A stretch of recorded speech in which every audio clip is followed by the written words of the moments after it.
चाहे तो वो और राष्ट्रीय बिहार संघ का हो चाहे बिहार भारतीय में जनता पार्टी। जेडीयू की अगुवाई वाली सरकार है। नीतीश कुमार वहां मुख्यमंत्री हैं, सलाहकार भी उनके रहे हैं केसी त्यागी साहब। केसी त्यागी साहब, ये हिंदू मुसलमान का घमासान थमेगा, या ये जो बयान दे रहे हैं एक साथ चलने की सलाह देते हुए सरसंघ चालक पाए जा रहे हैं? अभय दुबे कह रहे हैं कि ये बिहार की मजबूरी के चलते आप लोगों का दबाव है, बाकी ये विशुद्ध राजनीति है, ये मिली जुली कबड्डी हो रही है संघ परिवार की।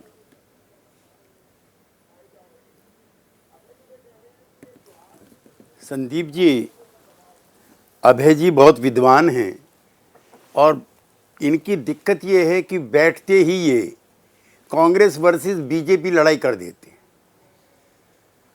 अब ये सवाल ऐसा नहीं था। अभय दुबे जी, मैं आपको डिफेंसिव करना चाहता हूँ। मैं आप ही से पूछता हूँ कि अयोध्या में मूर्ति किसने रखवाई थी? कौन था मुख्यमंत्री जिसके चलते आज देश की ये हालत बनी है? आप मलियाना में मुस्लिम्स को किसने मरवाया था? मुजफ्फरनगर में जो कांड हुआ था उस समय किसकी सरकार थी?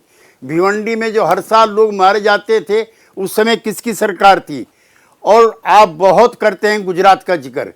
जॉर्ज फर्नांडिस ने शांति मार्च निकाला था जब वहाँ का दंगा हुआ था जिसमें 1200 के करीब लोगों की कैजुअल्टी है। और आपके बिहार में मुख्यमंत्री रहते हुए भागलपुर में 1800 लोग मरे थे। एमपी होने के नाते मुझे भी जाने का मौका मिला था। तो प्लीज़, आपकी विद्वता का मैं कदर करता हूं और भ्रातृभाव का भी, लेकिन आपका इतिहास भी, हाथ जो हैं आपके खूनों से रंगे हुए हैं। इनके हाथ खून से रंगे हुए हैं, इनका इतिहास भी, उसमें बहुत सारे धब्बे हैं। पर आज की तारीख में केसी त्यागी साहब, जो बात बात पर हिंदू मुसलमान हो रहा है, खाने पीने से लेकर, अब तो उर्दू बोलने पर, हिंदुस्तानी बोलने पर, आप भी उर्दू बोलते हैं, हिंदुस्तानी ही बोलते हैं। हमारा तो पूरा इलाका वही उत्तर भारत का, ये पश्चिमी उत्तर प्रदेश, हरियाणा, पंजाब, वो तो यही भाषा बोलता है। आज उस पर भी सवाल उठ रहे हैं। इसको लेकर आप सहज हैं? हर बात पर हिंदू मुसलमान ये बाइनरी बन जाए? नहीं संदीप जी, मैं आपके ओरिजिनल सवाल पे आना चाहता हूं। अगर ये इनका इस तरह के अटैक ना हुआ होता तो मैं इनको नहीं छेड़ता। उपासना स्थल अधिनियम पर जो बहस चल रही है उस पर भागवत जी ने जो बयान दिया है उसकी मैं प्रशंसा करना चाहता हूँ। ये जानकर के भी जो भागवत जी विरोधी हैं, जो संघ विरोधी हैं, वो मुझ पर इल्ज़ाम लगा सकते हैं। राम मंदिर के साथ हिंदुओं की श्रद्धा है, लेकिन राम मंदिर निर्माण के बाद कुछ लोगों को लगता है कि वो नई जगहों पर इसी तरह के मुद्दों को उठाकर हिंदुओं का नेता बन सकते हैं। ये स्वीकार्य नहीं है। संभल, मथुरा, अजमेर, काशी समेत कई जगहों पर मस्जिदों के प्राचीन समय में मंदिर होने का दावा किया जा रहा है और एक बार फिर मंदिर मस्जिद वाले चैप्टर को बंद करने की बात कही है। अगला सुनिए संदीप जी, तिरस्कार और शत्रुता के लिए हर रोज नए प्रकरण निकालना ठीक नहीं है और ऐसा नहीं चल सकता। अब इस बयान में क्या कहना चाहते? ये धोखे से भरा हुआ है, ये षड्यंत्र से भरा हुआ है, बोलो कुछ करो कुछ।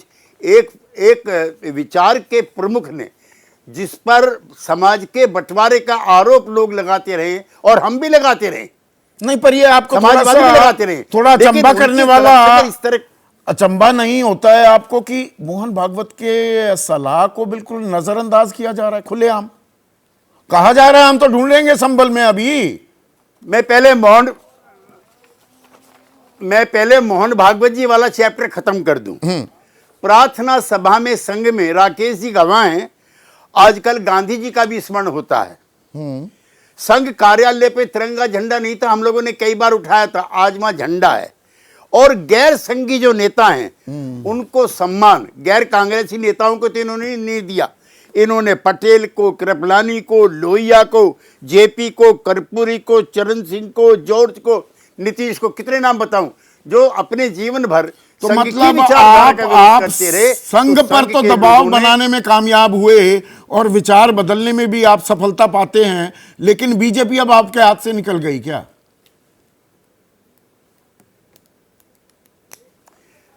देखिए, ये जो गैर कांग्रेसी पॉलिटिक्स है, ये 67 से शुरू हुई लोहिया और दीनदयाल जी के तरीके से। फिर चरण सिंह इसके नायक बने, फिर जेपी इसके नायक बने, फिर जॉर्ज फर्नांडिस और नीतीश कुमार इसके नायक बने, तो ये हम उस राजनीति के हिस्से हैं। समाज में समता रहनी चाहिए, समाज में टूट फूट नहीं होनी चाहिए। गो रक्षक से लेकर के और रोज रोज ऐसे विवाद उठाने वाले लोगों की हम निंदा करते हैं। अगर इसी तरह का वक्तव्य उसी धारक के प्रमुख की तरफ से आता है तो उसमें नहीं। अब आप मुझे ये बताइए, आपकी तो इतनी बड़ी लाइब्रेरी है और मैं किताबें आपकी देखी हुई हैं, उसमें हर विचारधारा की किताब होती है।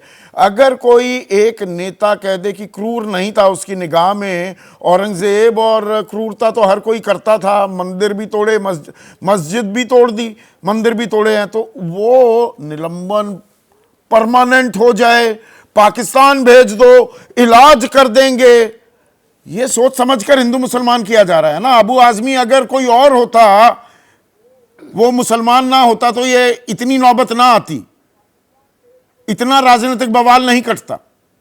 या मैं गलत कह रहा हूं?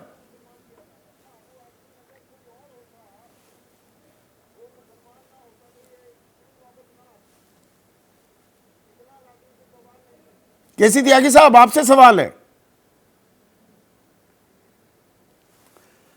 नहीं, मैं तो देखिए हमारी जो धारा है वो अलग रही है। डॉक्टर लोहिया का कहना था कि भारत के मुसलमानों को, बाबर को और मोहम्मद गोरी को आक्रमणता मानना चाहिए। उनको चाहिए कि इन्होंने भारत के साथ आक्रमण किया था, लेकिन भारत के हिंदुओं को, अकबर को और बहादुर शाह जफर को, रसायन को अपना पुरखा भी मानना चाहिए, रसखान को। तो इतिहास का जो सामाजिक समरसता है वो तब वो समरसता पर अभी बन रही है क्या, या समरसता दरअसल, एक मिनट केसी त्यागी साहब,